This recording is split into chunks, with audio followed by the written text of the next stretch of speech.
اپنے وقت کے مزاج کو سمجھو. آج اللہ نے کچھ فیصلے کر دیے, کچھ فیصلے ہو چکے ہیں, کچھ فیصلوں نے ہونا ہے, کچھ فیصلے عمل پذیر ہو چکے ہیں, کچھ فیصلوں نے عمل پذیر ہونا ہے. یہ اللہ کا حکم اور فیصلہ تھا کہ against all odds, against all impossibilities, Pakistan will be created. It was created. الحمدللہ 50 لاکھ شہداء کے سائے میں یہ ملک بنا ہے. یہ ملک, اس کو چھوٹا نہیں سمجھنا, یہ پوری 1400 سال کی امت کی تاریخ کا سایہ ہے اس کے اوپر. یہ پاک سرزمین, یہ کشور حسین, یہ سب ہلالی پرچم, یہ پرچم ستارہ و ہلال, رہبر ترقی و کمال. یہ ترجمان ماضی بھی ہے, شان حال اور جان استقبال بھی ہے, اور اس پر سایہ خدا ذوالجلال بھی ہے. مایوس مت ہونا کبھی. بات ذہن میں رکھو بچوں, اللہ کے فضل سے تمہیں بتائیں اس پاکستان کا پوٹینشل کیا ہے. ہمیں آج کہا جاتا ہے کہ اس پاکستان میں ہے کیا, یہ پاکستان رہے گا یا نہیں رہے گا, یہ پاکستان کیوں بنایا ہم نے. آئے آپ کو بتائیں اس پاکستان کے, اس پاکستان کا رول, اب تک ہم کیا رول ادا کر چکے ہیں. آج اگر پوری مشرق اور مغرب میں مسلمانوں کی آبرو کی حفاظت کسی حد تک اگر کی جا رہی ہے تو آپ کے اس پاکستان کی وجہ سے.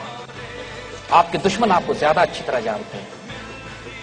نوٹ نہیں کرتے میرے بچوں, اللہ کے فضل سے ہم نے جس فیلڈ میں ہاتھ رکھا ہے اس کی عروج پر پہنچے ہیں. کوئی پاسبلٹی نہیں تھی کہ یہ پاکستان بچ جاتا. اللہ کے فضل سے 1947 میں ہم بچے بھی, ہم عروج پہ پائے. ہمیں چوٹ لگی 71 میں, کوئی بات نہیں, قوموں کو لگتی ہے, لیکن اس وقت سے لے کر آج تک یہ پاکستان, جس کو دنیا سمجھ رہی تھی کہ اب یہ پہلے 47 کے بعد پھر 71 کے بعد نہیں بچے گا, we rose to become a nuclear power, جس کو دنیا سمجھتی تھی یہ کمزور مسلمان ملک ہے, ہم نے سوویت یونین سے ٹکر لی, توڑ کے اس کو الگ کر کے رکھ دیا. 20 کروڑ مسلمان آزاد کرائے جو سینٹرل ایشیا میں پچھلے 150 سال سے سوویت غلامی میں تھے. Pakistan air force is the only air force in the world جس نے بیک وقت Indian and Israeli aircraft کو ایئر ٹو ایئر کمبیٹ میں مار کے گرایا ہوا ہے. They are scared of us, they terrorized of اس.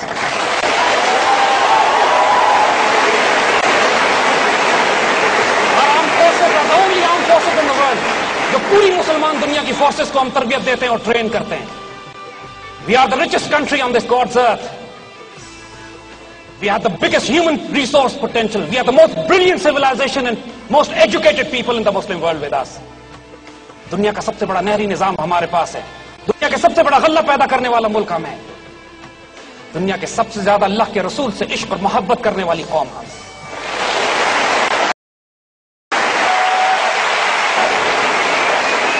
آپ خوش نصیب ہو کہ now the responsibility has been thrown at you. اب کون اس کو ضائع کرتا ہے, کون خوش نصیب ہوتا ہے, یہ اپنے اپنے نصیب ہیں. اگر آج پاکستان بیچ میں سے آپ نکال دیں, اللہ نہ کرے, تو پھر پورے خطے میں, ایشیا میں کوئی اور چھوٹا ملک بھی نہیں بچے گا. نہ بھوٹان بچے گا, نہ نیپال بچے گا, نہ بنگلہ دیش بچے گا, نہ سری لنکا بچے گا. It is Pakistan which is holding this entire region together. آپ دیکھتے نہیں ہیں what kind of amazing nation we are. جب پورے ملک میں سوسائڈ بامبنگز ہو رہی تھی, پورا ملک ڈپریشن اور مایوسی کا شکار تھا, اللہ کی طرف سے ایک حیرت انگیز سائن آتا ہے, out of nowhere we became the T20 world champion.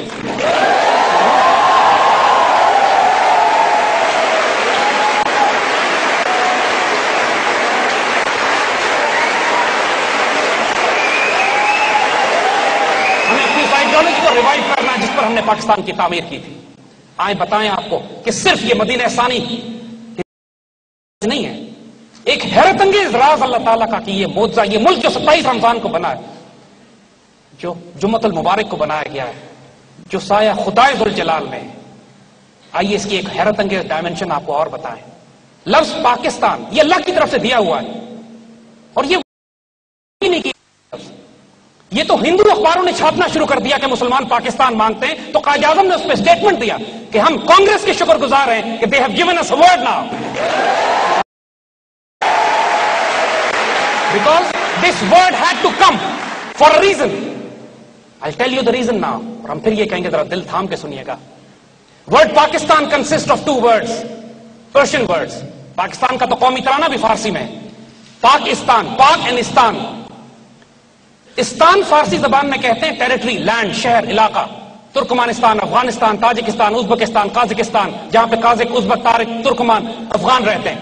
استان، عربی میں استان کے لیے جو لفظ استعمال ہوتا ہے از مدینہ، city.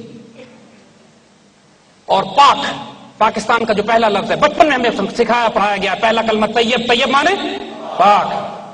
The word Pakistan in Arabic is directly translated as Madinah Tayyaba.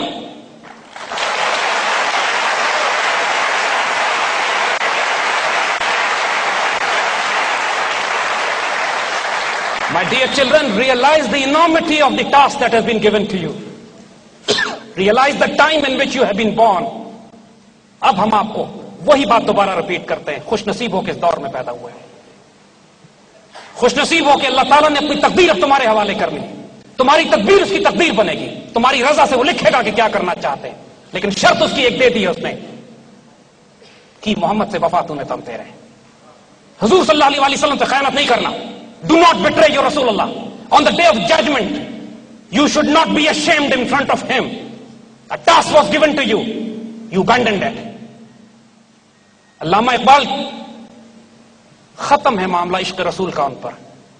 اس سب کچھ کر کے he sacrificed everything he had and still ایک شعر جب وہ اپنا کہتے ہیں جس کے اوپر امت مسلمہ کی تاریخ میں ایسا کوئی شعر نہیں کہا گیا کہ جب آخر میں حضور صلی اللہ علیہ وسلم کو مخاطب کر کے فرماتے ہیں وہ جو سب کچھ کر چکا ہے اس کا حال دیکھیے کیا ہے.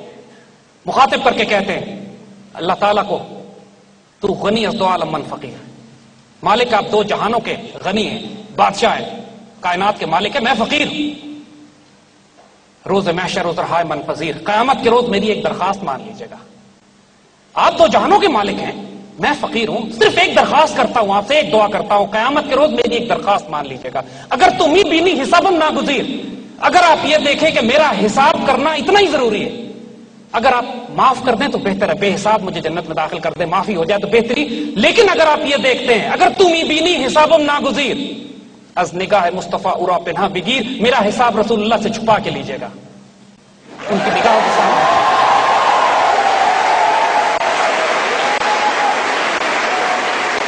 یہ عشق، یہ جنون، یہ فیکٹر کہ اللہ کے رسول کے آگے کل میں رسوا نہ ہو جاؤں. دس ڈروو اقبال، دس ڈروو قائد اعظم. آئیں آج ہم آپ کو ایک واقعہ اور سناتے ہیں. قائد اعظم کی نماز جنازہ علامہ شبیر احمد عثمانی نے پڑھائی تھی. اور شبیر احمد عثمانی بہت بڑے عالم دین، اسکالر، اور بڑے بڑے اسکالر اس زمانے کے قائد اعظم کے مخالف تھے. لیکن قائد اعظم کی نماز جنازہ علامہ شبیر احمد عثمانی نے پڑھائی. اور جن صاحب نے ان سے براہ راست کی بات سنی ہے ہم نے ان سے سنی، اور ہم نے ویڈیو ریکارڈ بھی کر لی ہے آنے والی نسلوں کے لیے. شبیر احمد عثمانی سے سوال کیا گیا کہ آپ نے قائد اعظم کی نماز جنازہ کیوں پڑھائی؟ تو وہیں جنازے پر کھڑے ہو کر وہ خطاب کرتے ہیں اور واضح کرتے ہیں پوری قوم کو، آنے والی نسلوں کے لیے، کہ قائد اعظم کا جب انتقال ہوا تو رات میں نے خواب میں رسول اللہ صلی اللہ علیہ وسلم کی زیارت کی، اور رسول اللہ صلی اللہ علیہ وسلم کے ساتھ قائد اعظم کھڑے ہوئے تھے، اور رسول اللہ ان کے کندھے پہ ہاتھ رکھ کر مجھے مخاطب کرتے ہیں اور ان کی طرف اشارہ کر کے کہتے ہیں یہ میرا مجاہد ہے.